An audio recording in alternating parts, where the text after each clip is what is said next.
streaming from our ISKCON Ottawa temple at 212 Somerset Street East in Sandy Hill. My name is Krishna Dulal Das, and I will be your MC for this evening. Um, just want to welcome all of our guests here. If there's anybody here coming for the first time, welcome, special welcome. And those of you who are returning, special welcome to you as well. Today we have the wonderful privilege of having His Holiness Bhaktimarga Swami, Bhaktimarga Maharaj, speaking to us on the science of Krishna consciousness. And I'll give Maharaj a little introduction. So Maharaj is a disciple of His Divine Grace, A.C. Bhaktivedanta Swami Srila Prabhupada, the founder of our Krishna consciousness movement here in the West. And he has been a member of ISKCON since 1973. He is an instructor of Bhakti Yoga, mantra meditation, kirtan, and interactive dance. He is widely known for its passion for the performing arts and has taken an active role in writing and directing morality theatrical productions that are presented all over the world. He achieved the remarkable feat of walking across Canada multiple times. I know back when I'm looking at the biography, this is quite a few years ago. It says 3 years ago, but I have a feeling it's been more than that. And I believe some of his walking travels has been documented. There's a film that came out, and which was known as the longest road. And apart from walking across Canada, I think Maharaj has walked many places around the world. Some of those, such as Ireland, Fiji Islands. Here I see Mauritius, Trinidad, Guyana, Israel, and those have all been checked off as places that have been visited. And I'm sure Maharaj plans to add on to those lists as the years will go by. Has added on since. So we're very happy to have Maharaj join us. I believe he's hailing right now from Toronto. He's in Toronto, and he's joining us from ISKCON Temple in Toronto. Welcome, Maharaj. We're so happy to have you. And Maharaj will give a little presentation, and then hopefully there will be some time for discussion and questions. So please listen very attentively and have your questions ready. And I'm sure Maharaj is going to be very happy to hear from you. Over to you, Maharaj.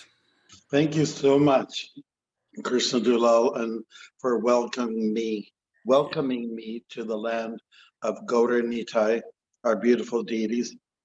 I offer my respects to all of you, as well as Shankar and Shanti and the family who have been so dedicated to the community there for so long and who continue to do seva for their lordships. We always appreciate people who are very steadfast and steady at what they do. And so I appreciate the chanting that went on, the chanting for protection to Narasimhadev, the lion incarnation. And so now today what we're going to do is without much delay, as we usually do some chanting before we speak, but because of delays that happen on Zoom, we'll forego that this time around. Our topic today will how to deal with the winter blues. I hope you find that very relevant because we are on the last day of January, year 2021, and on top of what some people consider a dismal season out of the year, we have COVID-19, Yahoo, double hitter, double barrel at least of Kali Yuga dynamic. So we'll start and we'll see how we're going to do with these winter blues. So just to start off, the other day I was going to the dentist and a storm came our way here in southern Ontario. That was Tuesday, and I didn't think I was going to make my appointment, which is about 40 kilometers away. And I looked at the storm. I looked to see what the dynamics were. It didn't look so promising. And somebody from Brampton, quite a distance away, was coming to pick me up. So I wrote a poem, and it's kind of relevant to our topic today because people consider the winter time to be especially a challenging time. And so the theme is really in this little poem is to choose your battles. Okay, so we see turbulence in the atmosphere with the environment, but there's another dynamic which we should identify as a storm, and that's the storm in the mind. So here we are, fight the right storm. And by the way, I'm going to recite to you my poem. We'll definitely quote a little from the Gita. I'm not going to put aside all of our, shastric references. Okay, so fight the right storm. I wait by the storm till my driver will arrive. So intense is the snow, I hope he's still alive. Wicked is the weather, the vision is obscure. Fearless he appears, oh, that is him for sure. I'm relieved he penetrated the white wind, the storm, hopeful that nature's wrath calms down to some norm. Behind the wheel is Nanda, with nothing to impede our mission, an essential to address a dental need.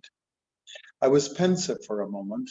The world is just like that, perilous and precarious. We must admit the fact. We hit low points, high points, valleys and hills, good times, bad times, hot ones, and chills. What is there to learn from all this natural disturbance? It's best to bite the bullet and make the day a dance. Is the real battle the elements or something more subtle? Krishna speaks of desire and the mind as his rebuttal. Hare Krishna. Thank you for listening. Good. So the winter blues, the winter blahs, the blues, the blahs. At this time of year, a lot of people, they suffer from something called SAD, which refers to the seasonal type of disorder. It stands for seasonal affective disorder. And so what we experience is I'm looking out the window, we experience short days, long nights. Let's see, the sun rarely comes up. Even there's gray skies during the day. And, even though it's sometimes a slushy mess because of the snow, and even though snow is white and pure and pretty, but it gets brown real easy from the traffic. And if you happen to see some yellow on the snow, that means a dog has passed by, and that's why it has that color. And you certainly, as a kid, you don't want it. When we were kids, fresh snow was always something you like to put in your mouth, but you wouldn't do it if it's yellow snow. Yeah, so winter is like that. And Shakespeare, the playwright, he spoke of winter as the winter of our discontent. That's in Richard III, the play. And then one of my favorite American novelists was John Steinbeck. He wrote Of Mice and Men and East of Eden and The Grapes of Wrath. The last novel he wrote was that quote from Shakespeare, the winter of our discontent. And, people do struggle with it, because of the cold. A friend of mine, like we were on the phone the other day, and we said, Maharaj, I'm overwhelmed. Why are you overwhelmed? Well, we can't go outside, and I'm just stuck inside.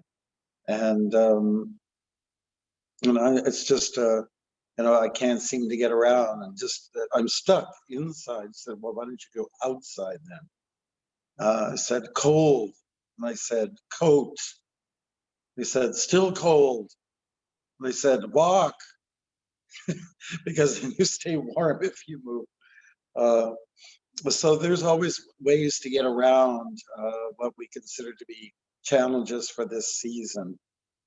And, frankly, if it wasn't for winter, there wouldn't be sweetness to the summer. And I think we should look at things very favorable. COVID is teaching us how to accept and how to adjust our sails, as the saying goes, during these pandemic, difficult times, how to see the bright side of everything. So when I was a student, as was mentioned, I was doing fine arts and I did paintings and sculptures and things. And to become a devotee, I just walked away from it all and left everything behind. But there's many nice things that come from, like when you're dealing with a painting a stretched canvas over a wooden frame, and you first start by prepping it with white color, then the colors that you add after that come out so much richer. In fact, when you have a blank whiteness, you can imagine more. There's a lot more that can be, let's say, visualized mentally because of the white surface. So in the winter, we have something called snow, and it covers rooftops, sometimes bushes, your front lawn for sure, the streets when it's a real, serious snowfall, and you just see all this white. And but what it allows is for the imagination to just kind of go a little bit wild, and that's the beauty of it. Also, one person, I took a couple of quotes. He said, like we see like in the summertime we have what's called a butterfly, but in the winter, when you see a snowflake, one of those real pretty ones, it's nature's version of a butterfly in the wintertime. So it's a matter of flipping everything and seeing the positive spin to things. Some cute winter captions are like this: "'Tis the season to be freezing." La, la, la, la. Okay, I love you snow much. That's another thing. My favorite outdoor activity is the short walk backwards. That's a laugh. The temperature can only go up from here. This is another kind of like a cynical remark. Wake up when it's summertime. That's another phrase. So what I've come to sort of look at is that now I'm grounded here or snowed here, whichever way you want to put it. Normally I'd be going to India and getting ready to go there by around this time. And usually I get a chance to escape the winter blues in terms of weather because I'm in India. And prior to that, I'm in Guyana. In January, being Guyana, Trinidad, Suriname. And then I'd be in India for pretty much the whole February. So what I'm seeing now is I certainly have to learn to adjust my sails and see the good side of what is here. And I see it's a very contemplative time. It kind of lines up, not, let's say, not astronomically or astrologically with the Chaturmasya of India, the 4 months of the rainy season where travel is restricted. You have a time where it rains a lot and you just don't move around so much. You stay in one place. So that's what it's like for us here in Canada in the month of, say, starting December right up until the end of March. And then by April the 1st, of course, it is April Fool's Day. You might be fooled. You think the winter's over, but a big blast will come, the worst of the year. So I think it is a very introspective time. It's a good time. It's the best time to plan. It's the best time for, preparation and recovery even. That's another way to look at it, recovery. If there's, you've been hit hard by what happens, dynamics of the summer, now you have a time to recover and get better. So that's the way I look at it. It's also time for hibernation. I hope you can hear me okay. Okay, I just heard a little feedback there. I look out the window again and I don't see the squirrels scurrying out there like they are in the spring and fall when they're catching the last harvest of nuts. Same thing with raccoons and all that other kind of dynamic that happens. That's because everybody's sleeping. They're taking a little time to conserve their energy. And just like the bears do in the winter time, you know. But bears and squirrels and raccoons are what they are. They're animals.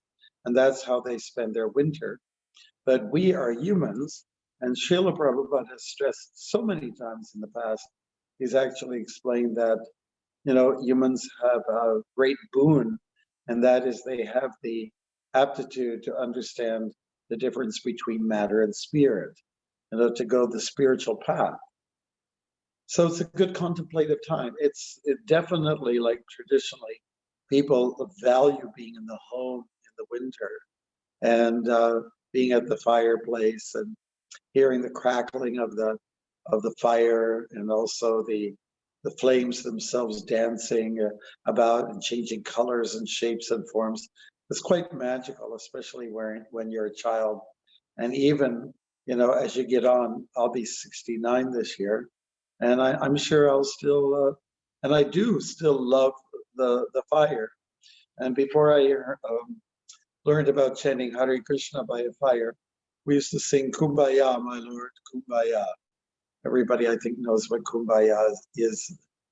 And if you don't know, then please get informed, because you're missing something. All right. So Krishna identifies with the winter season, the month of Magh, December, January, and that November, December, actually.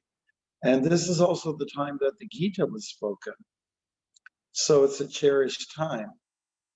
Krishna spoke the Gita 5,000 years ago at the battlefield of Kurukshetra, which is north of Delhi, south of the Himalayas, and relatively flat area, good for warfare if you've got horses and chariots, and also a good place for spiritual activities. Many sacrifices were rendered there.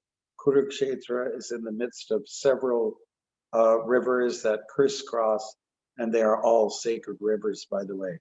So you're looking at a place of yajna, a place of purification, and surely that's what everyone felt to some degree. And if not, they would find out sooner or later by having an arrow in your body or something like that. I just got purified. Krishna also explains in the Gita that chapter 2, text 14, that's our best reference to winter. Matra spashta kaunteya, shitoshna sukadukada agama pahano nityas, tangstatiksha swabharata. So that means that in this world, we experience happiness and distress. And they come to us like winter and summer seasons. They arise from sense perception, O son of Bharat, seeing apart, and one should learn to tolerate them without being disturbed. So these are dualities, and I often find that while the weather is severe in the winter, it's also similarly severe in the summer. Now, studies have been done that when your brain is a little bit on the cool side, you can register data better, as opposed to when it's really steamy hot in the summer. It's very hard, you know, you've seen those sultry summer days where it's hard even to move, you know. You just don't have much energy. It's so balmy and it's so terribly extreme. So in the winter, it's actually a good time to study. For devotees, you can resort to reading Shastra. This morning I was on the call with a group called GEL, that refers to Gita Education Level, I think is what L stands for. And there, these kids were memorizing Bhagavad Gita and learning other concepts of the Gita itself.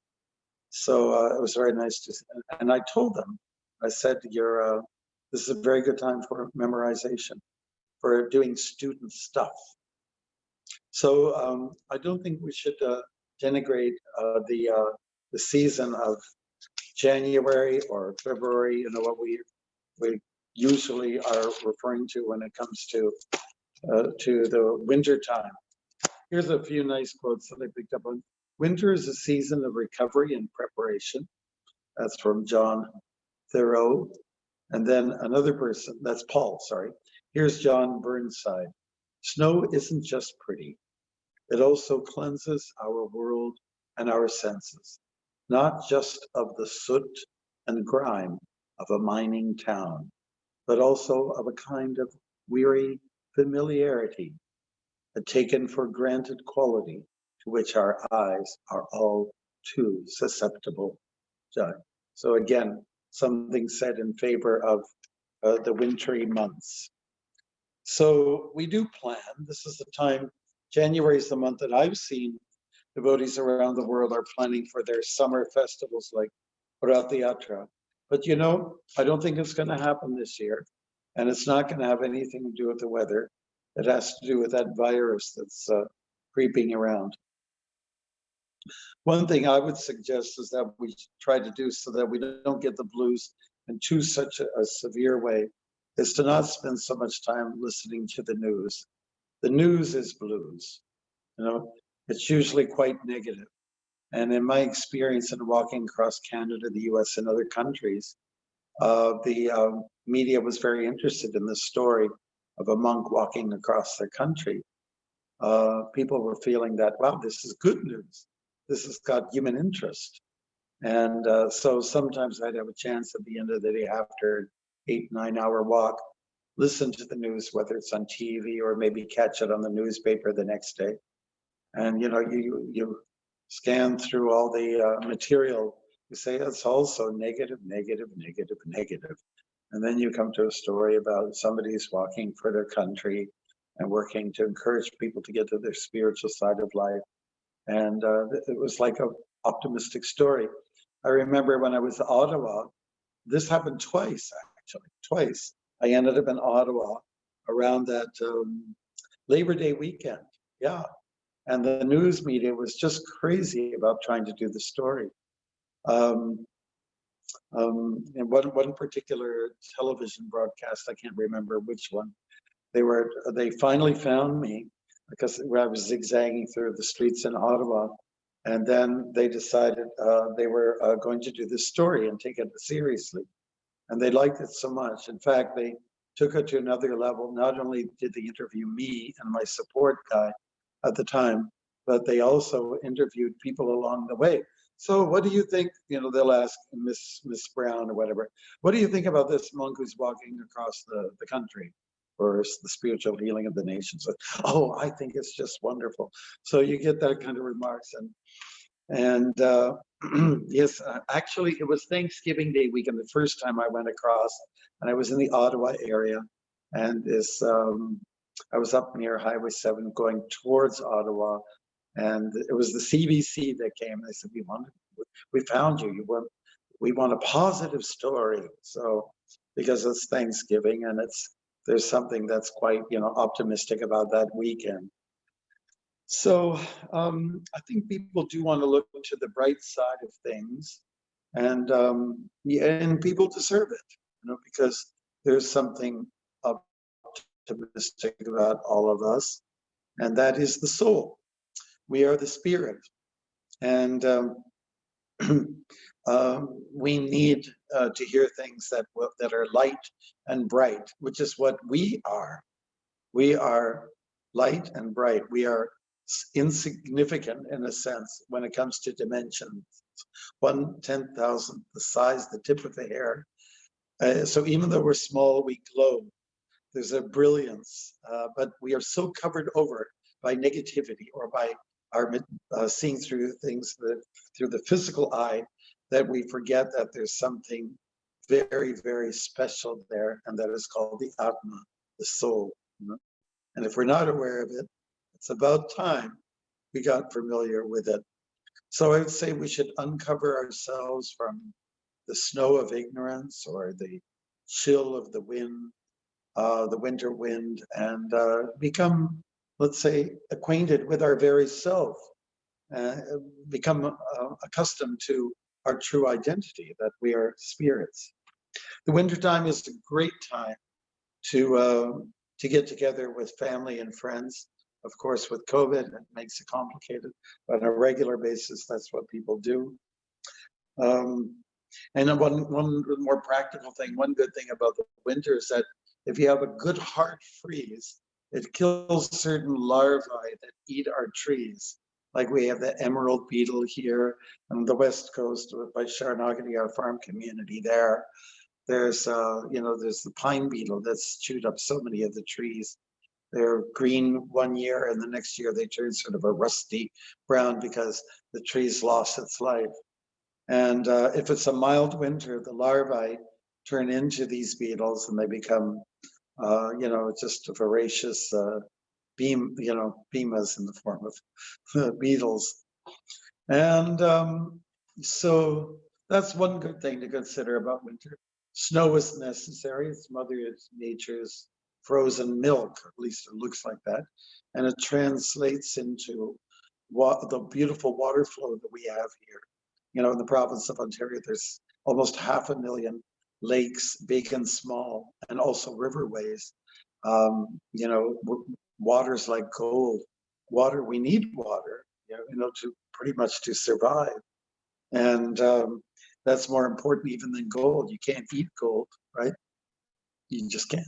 But water is like food, and it gives nourishment to the plants and makes our lives very, let's say, satisfying. When you're a kid, you like snow. When you have a car, you don't like snow. Well, let's go to the point before you have your license. Okay, you can leave your footprint, literally leave your footprint. And I personally like walking down the ravine, at a time after a fresh snowfall. And I can see what animals came about. Oh, that's a deer. I know that his footprints. Oh, that's a rabbit. You can tell by the way they hop along. But they're what little footprints they leave, or a raccoon, or a little mouse even. He'll leave a little trail, and then he'll make a tunnel and go in under, and then pop out somewhere else. So it's kind of fun, to how this works. And also, as a child, you get to make snow angels and snowmen and snow women.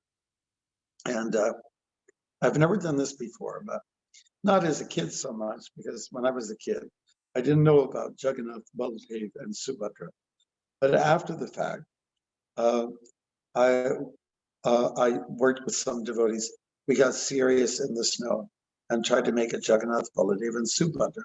The only thing that was missing was the holy colors that we could have sprinkled on there to make them look kind of fun, and very colorful and rich. So those are some of the things that we can do to counteract the blues, and to just turn everything around. So again, that term, adjusting your sails. I was in Biscayne Bay in Miami. I went there a few times, one time to swim, and another time to go for one of those, with those units where they have the sails on, they like the big canvas pieces, and I had with me an expert at it. He said, okay, now if the wind blows this way, then you got to move your body weight over a stretch, and then or slide over, and then you press on this lever and so on like that. Okay, so he was with us, and we hit so many different currents, and so we had to make so many adjustments. We were very busy. So life is a little bit like that. You simply have to adjust your sails. And that's kind of like the way we should look at COVID or the winter weather. Adjust your sails, and dress appropriately to fit the occasion, and this is what a Vaishnava or a Krishna devotee is prone to do, to always see whatever challenge may come before us. We look at to see it as an opportunity. A challenge is an opportunity. A challenge is not something to complain about. It's something to rejoice about, where you get a chance to flex, make the adjustments that need to be made. And so life is about adjusting. And you see, Arjuna on the battlefield of Kurukshetra, Krishna's friend, he was very depressed, and he was not willing to adjust. He had his reason for being down in the dumps, so to speak. He actually was like a broken man. He was down on the floor practically. He put his Gandiva bow to the side and he said, I just can't go through with this. And Krishna said, adjust, Arjun, adjust. So helping Arjun to see the world from a different perspective, not your own little world, but the greater world. When you look at the Bhagavad Gita, chapter 7, chapter 10, chapter 11, Krishna identifies himself as the elements, as the taste of water, the light of the sun and the moon. He talks about himself to see him as whatever's prominent in the world, that is a representation of himself. Chapter 10. Chapter 11 is the cosmic manifestation, to see that greater world, the bigger picture. So if we just think small and think, oh, the winter is what it is, and I'm so lonely, I'm so depressed, and so on. Well, just look at, just flip the coin, do it, look at things a different way and be an optimist. And that's the way Prabhupada was. Now, he was raised in a warm climate. Some devotees took him on a trip through the Alps, and he said, oh, why have you brought me to this hellish place? And then, but the devotees thought it was so dynamic, all this beautiful mountain scenery and going through on a train, like what, and Prabhupada couldn't really appreciate it because it was just, I would say, like a kind of conditioning. His idea of what is beautiful is there must be green. So at least we have everything. We have all the seasons, and it's always quite exciting. It's always new and it's fresh. And I feel sorry for those people who just have one season to, it's kind of boring. Oh, what else is new? So of course that's my take on it, and everyone has theirs, but we definitely have to make the most of whatever situation we're in. If it rains continuously for several days, then you just have to accept it. And if there's like a cold buzz that goes on for several days, you just kind of just live with it and accept it. What I find about the outdoors, that fresh air in the winter, it can't be beat. There's so much prana there. And I personally feel that Krishna is in this good air. It's air that sterilizes, and it's air that certainly humbles you. And being humble or being humbled is the foundation and the secret for success in life, to take a humble position. And of course, don't get too humble to the point where you just become stationary. You won't be moving after some time, but it's good to keep some motion going and keep the blood percolating through movement. Yeah. So I think Prabhupada was always like that. He was an optimist, and he also went to the Kumbh Mela up to the mountains where it was cold. The devotees, his American followers, found it extremely that the water was very, very cold. But Prabhupada went through having a bath. In any case, it was just something that he said is a must, and he talks about that in the Bhagavad Gita. Even in the hot months, you cook, something like that. So those of us who have the great opportunity, like when there is big snow, oh great, I get to shovel that snow. I get to move it. It's fantastic. I get to do my cardio. So again, optimism, that is a feature of the Vaishnavas. They are always seeing Krishna in every situation, even the most difficult times. None of us have to go through what Arjuna had to on that battlefield. What he had to face was very gripping. It was very, very difficult, But I don't think anybody in our lifetime, any of us with our own experience, would have to go through that level of challenge. So we should see what's good about all that's there and stop complaining. And if there's winter blues, okay. Blue is the color of the sky. Blue is the color of God. And so, and anybody who wants to sing a song that like the blues, I remember when I first met the devotees in the town where I was going to college, 5 of them came to stay in my apartment. And they looked at my stack of LPs, which is like all the music that I had collected. And they saw John Mayall. John Mayall is a British musician who sang a lot of the blues. And one of the devotees, Vishwakarma, told me, he later became my temple president. Anyways, he said, oh, if you just go into chanting, just start chanting, you'll never have to be in the blues. So I took that to heart, and I saw that maybe these LPs are influencing me in a negative way. Maybe I should subject myself to sound. So from that point on, I listened more to Ravi Shankar music and sitar music, and of course George Harrison's "All Things Must Pass." And I would say I adjusted my sails. I was listening to something fresh and new that put me in a happier state than I was prior. So winter now in Ottawa, you have incredible winters there. The first time I went there, I said, "What is this?"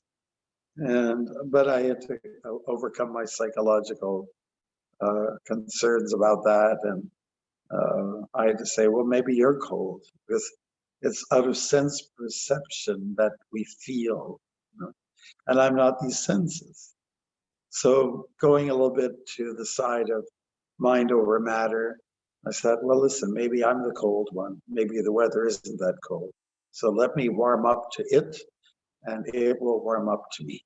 So anyways, I got inspiration from one devotee who came to visit us from Germany, and he was spending his japa period outside. He put his beads in his pocket, and his pocket to his coat was the bead bag. And I took that as, hey, I should do that. I mean, he's from Germany, I'm from Canada. I should be more robust than him. So I got that inspiration. So I hope that whatever I had to say helps out. Yogis, rishis, they actually spend time in the caves. Even at any time of the year, it's not necessarily warm in the cave, and they find that they're able to get the most out of their dhyana yoga, their meditations. I also had the good fortune to go to Dehradun, which is the northeastern part of India, and I sat into the cave where Dronacharya meditated for some time, or at least people were telling me that. Usually oftentimes people tell you things so that they can get some rubies out of you. They say, I am a self-proclaimed guide, and I can tell you where you should go and what you should do. So you have that sometimes, that kind of dishonesty that happens there. But I would take it that if it wasn't Dronacharya's cave, it was somebody's cave, and I was in there during a sort of a hot season, and I thought, this is a very, very nice place to be. Not exactly cool like a refrigerator, but being cool in the mountains, and it's really all depends on your thoughts. So we can get great encouragement from the Bhagavad Gita, which helps us to see the big world, the cosmic world, and I'm very small. So my little complaints against the weather is not going to do much good. There is no one who's going to turn down the thermostat or turn it up in the case of winter, just because I have an issue. So let us learn to cooperate. Bhakti means to cooperate with Krishna. And so Krishna has set up this world in such a way that we act smart, and again, to make those adjustments. I've seen many devotees do very well in their Krishna consciousness in the wintry season. It really can be a special time. Yes, good. So I thought that maybe I should leave the rest of the period for any questions that devotees may have. any thoughts, and I am not shy to answer any question that may come out of the blue. And so if it's in regards to our topic today, that'd be great. But I hope you all now do enjoy the this season and the many seasons to come. Please don't let things get you down. Circumstances are what they are. And if we simply accept what they are and learn how to play with it as opposed to resist it, then I think you'll get most out of it. People have figured out that in the winter, I can skate, I can ski, I can play hockey, I can make snow angels, I can have snowball fights, and it can be a really, really special time. So thank you. Hare Krishna. Do I have our host or co-host there? Yes. Thank you Guide very much, Maharaj. Hare Krishna. Thank you for giving us some very practical tips of how to face the blues, how to shake off those blues. I was thinking about one saying. They say, "If life sends you lemonade, no, they say, if life sends you lemons, make lemonade." Yes, yeah, exactly. Yeah, Make the best of it. yeah, So, that's right. so dear devotees, perhaps one way we can take questions right now. If you have, everybody has a chat feature. If you'd like to raise your hand on the chat, perhaps we can go down the line and address the questions as they come. If you can raise your hand, and if you don't know how to do that, then I'm sure you can just pipe in. Yell and scream, maybe. Yes, put on your screen if you can and ask your questions. No, I said yell and scream. Yell and scream. Okay, you can yell and scream. Yes, I remember Krishnadas, our godbrother who joined in Ottawa. He'd tell me about his winters, which is a little different from where I'm from, Southern Ontario.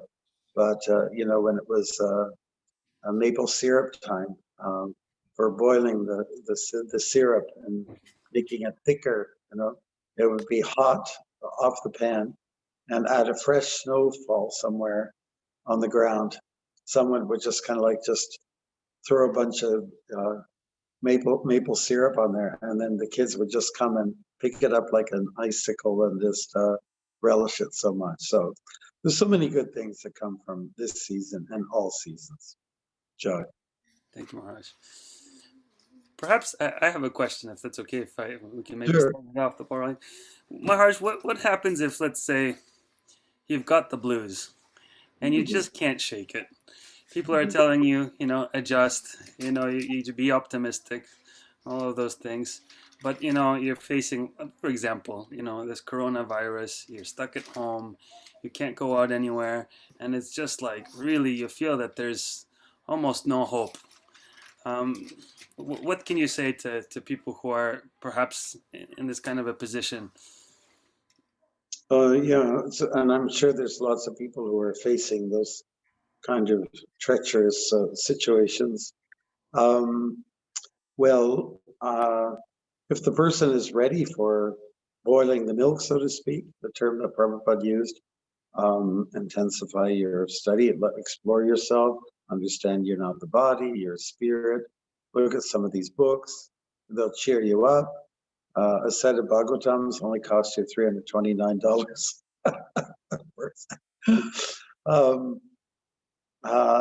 And if those kind of things don't work, the spiritual outlets, because even for some of us, it's hard for us to come together, even just to have old kirtan, So I would say that one formula, what I learned from my dad, he always kept busy, even things were kind of rough, even around the house, and he had 6 kids to look after, and us, growing up with our mad teenagers playing Led Zeppelin music or whatever, and whatever else was quirky about us.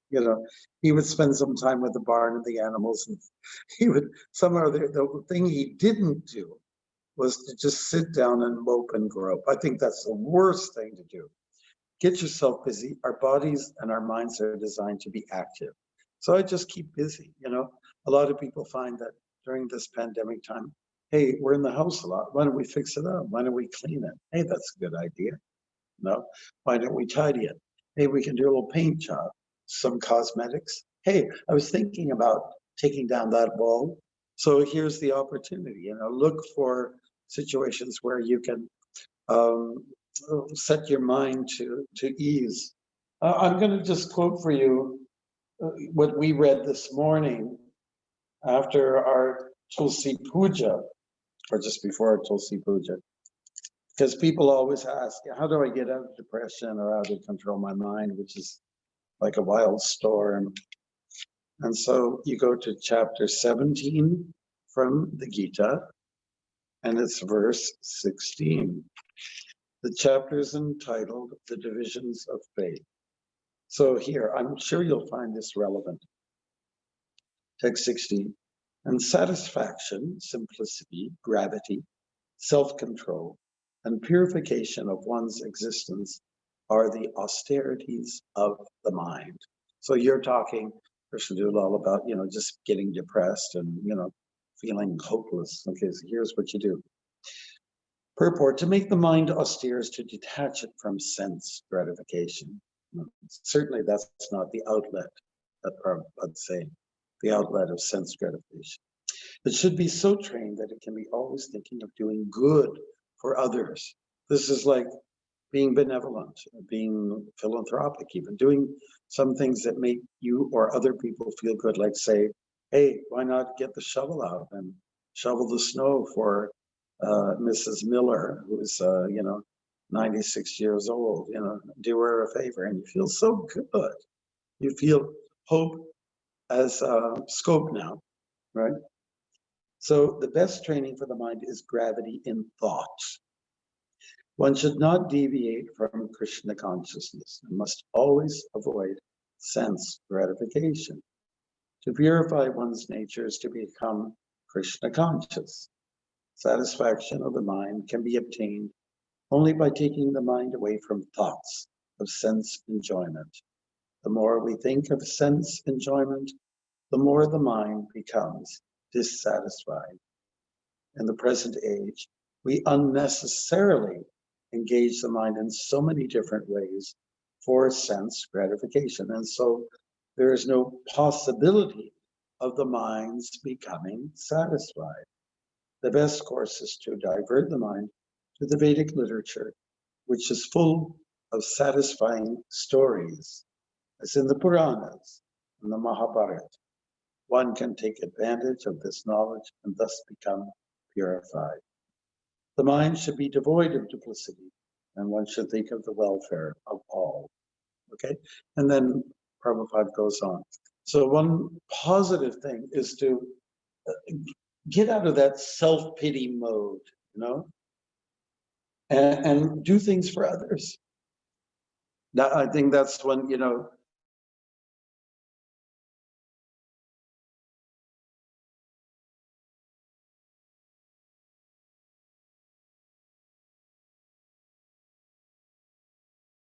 blues.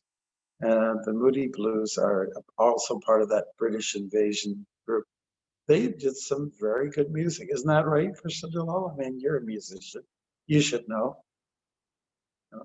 Their music, I'm not hearing anything from you. Their music can be somewhat, very elevating. And so music, but the kind of music that we should subject ourselves to is the music which is very uplifting and which brings us closer to the Supreme Personality of Godhead. So I would say to get out of your own little bubble and burst into other people's bubbles and assist and help. And then you feel so good about yourself. You start making friends and, good wishes come your way. And that's all you want. Thank you very much, Maharaj. That's wonderful. Thank you. We have a question here from Mother Ishvari. Go ahead, Mother Ishvari. Oh, Hare Krishna. Hi, Krishna Maharaj. Hare Krishna. Nice to see you. Jai. How are you? I'm doing well, thank you. Just hearing you speak, something that popped into my mind and a question that came up was, how can we learn how to surrender to Krishna's plan for us? Because I've been hearing, you were um, talking about how happiness and distress, they come like the winter and summer seasons, but we understand that the winter only lasts for 3 months, the summer lasts for 3 months, and then one can kind of plan, right now in this winter season, not feeling good, but I'm going to plan for better things in the summer. And with this whole pandemic, that we're facing, one cannot plan. There's so much uncertainty, and sometimes you wonder, how can I just surrender to what is right now? What is Krishna's plan? How can I just be content with what my situation is now and wait for his plan to unfold? So maybe I'm asking more like, how can one really surrender, or how can we learn how to give up planning and go with what the current plan is? Mhm. Well, that is surrender when you realize that the sails must be adjusted. And like if you're going to go and take a plane to India or somewhere else, you may plan what you're going to do while you're there in the plane. And let's say it's a long, so to New Zealand, okay? That's a long plane ride. You've probably done it before, right? And you're going to figure out, what am I going to do? Okay, I can't sleep the whole time, but make some plan. In other words, use your intelligence. And I would say, hey, listen, things are not so bad. I'm in a plane. Most people in the world can't be in a plane. They don't have that luxury. So you have to count your blessings. And, I would say that, just in general, if you talk to, like, my parents, they went through the depression. They went through the Second World War. And if you talk to anybody who's still around from that time, they'll say about this pandemic, they go, "This is nothing." They'll get emotional about it. They'll just say, "You don't know." This is nothing. When you've got a family member that just got his head shut off, or there's not enough food to eat, and everyone's just. Have you ever heard the story of the Diary of Anne Frank? Like what kind of? I mean, that was hell. That is a tearjerker story. And one of the best time ever written books is the Diary of Anne Frank. And what that two families had to go through just to stay incognito, the hell they went through. And then, we don't even know what in the concentration camps after they were discovered by the Nazis, the Frank family. So that's it. These people, they'll come right to you. This is nothing. Like the government will help you now. They'll assist you in some way. And, we do have a health system that's it's not so bad. It's not ideal, but it's the best you're going to get. I mean, every generation has to go through some stuff. Nobody's spared. So I think you survive the test of time, and you'll come out stronger for it all. Have you ever seen Gone with the Wind? Scarlett O'Hara. She was just a crazy young woman, just very flirtatious, very immature. Then she went through the war, through the trials, and then she came out to be a very strong woman, because of all the difficulties that people had to go through during that time. The story of the Civil War is what it is. So, I see it as a blessing. Okay, we just have to learn to accept what's before us, and it's not that bad. Because I remember being raised as a 50s kid. Lakshman Muni can probably clarify this. Our parents used to say, eat everything that's on your plate, because kids, in Africa are starving to death. So, nothing was to be wasted. And so you start to value everything a lot more. Everything becomes so much more precious, So I think goodness will come out of this, and it takes a lot for coal to turn into diamonds. So you're becoming a diamond. we're all becoming diamonds, a mine of diamonds, because of this pandemic. We just have to flip it over and see it in the positive way. And as I said earlier on, start to offer to do nice things for people, and everything starts to become so light. Your heart becomes lighter from those kind of gestures. So I gave some ideas what we can do practically, and I think practical does have an effect on our psyche. And trying to be theoretical about things don't always come out to offer a satisfactory answer. Just make some practical adjustments.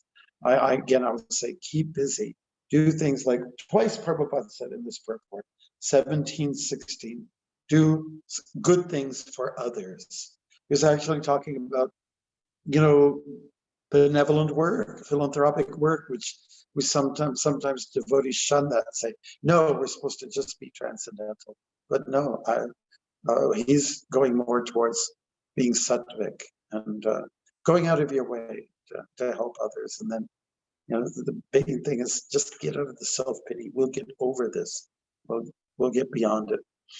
When the Pandavas were in their very difficult, like in a hard place, the Pandavas were all picking on Yudhishthira and saying, we have the might and we have the right to retaliate and attack the Kauravas now. Now is the time. We should do it now. And everybody was picking on Yudhishthira, the brother, and even Draupadi came on hard on him, in her emotional way. And he said, no, this is not the right time. So wait your time out, see that Krishna is time, and accept his plan for the right time. It will come. Hare Krishna. Thank you very much, Maharaj. So maybe, do we have time for one more question, Maharaj? Oh yeah, 108 if you want. Okay, we have a few more questions. Next we have Paramahamsa Prabhu. Paramahamsa, Hare Krishna. Hare Krishna, Prabhu. Please accept my humble obeisance. This is Maharaj. So nice to hear you, and so nice to hear that reflection on the season and on the blues. Yes. When you are speaking, actually responding to Mother Ishvari's question, something came to my mind.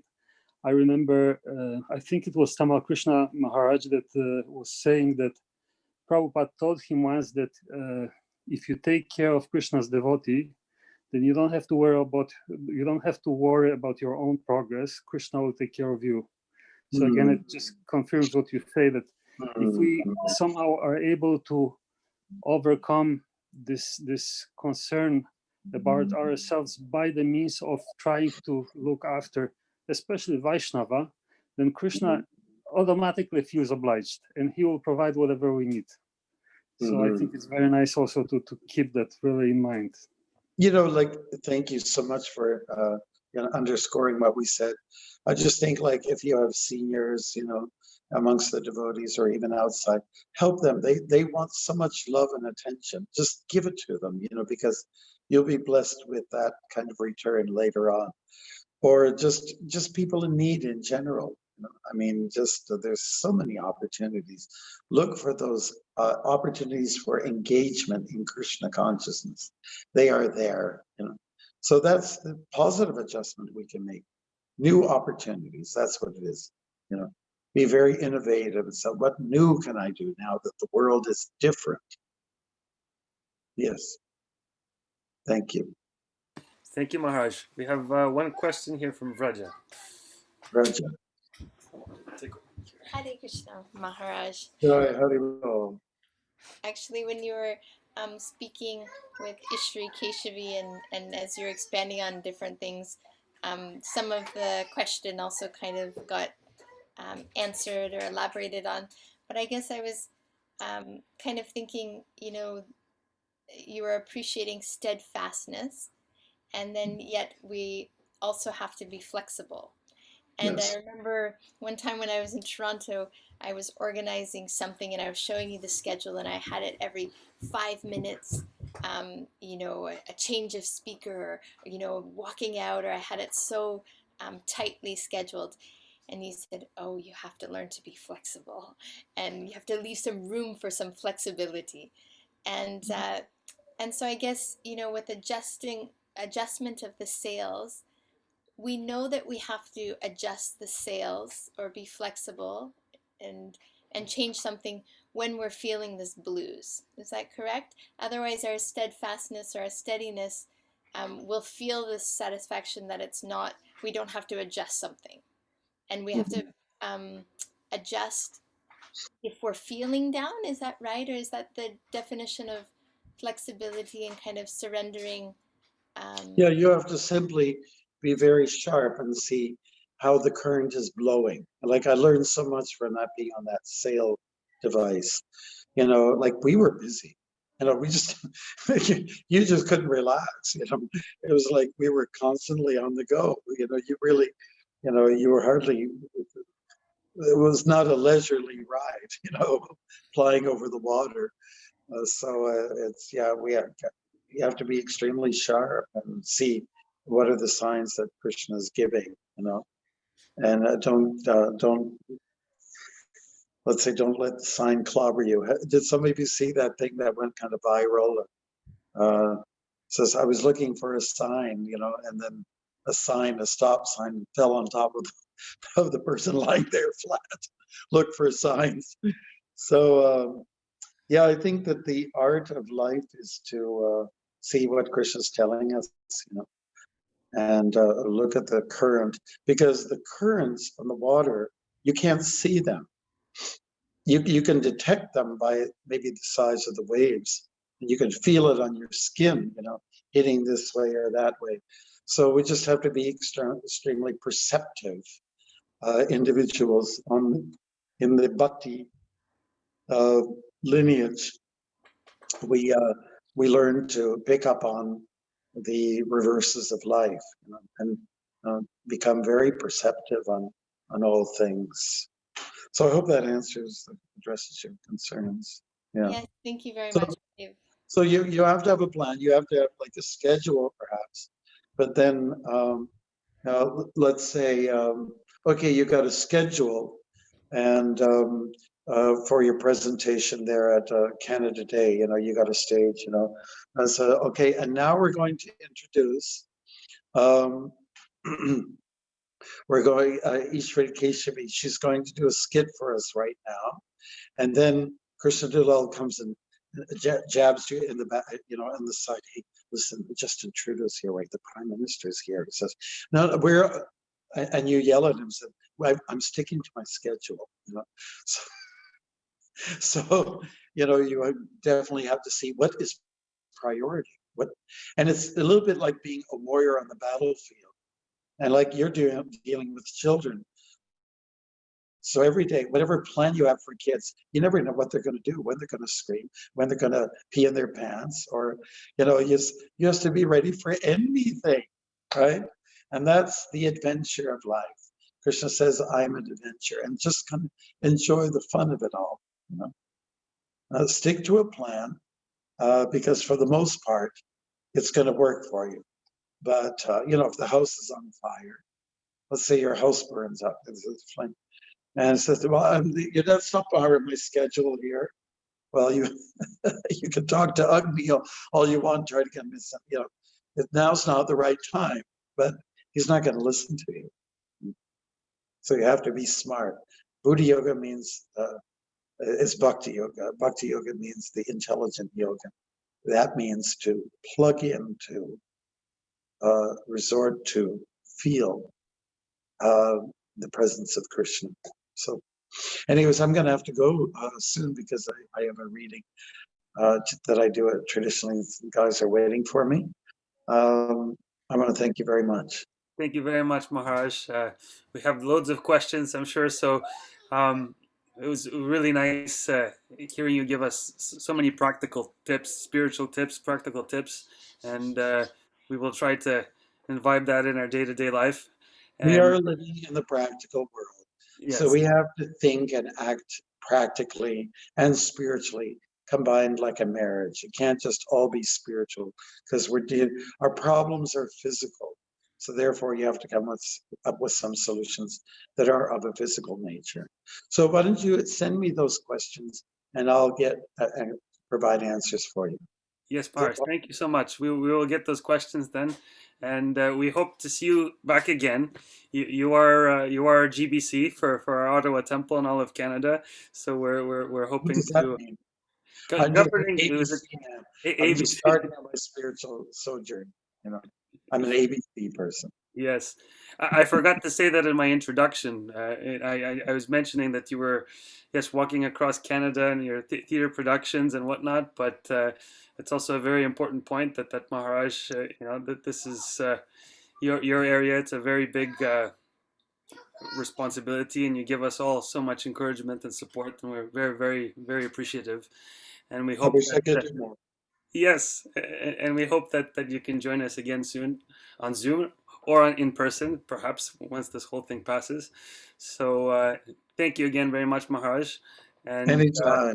yes, and thank you, dear devotees. So now I guess next on the list is we have a few minutes. If there are devotees at the temple that are willing to do some kirtan, then I'm sure devotees really appreciate that.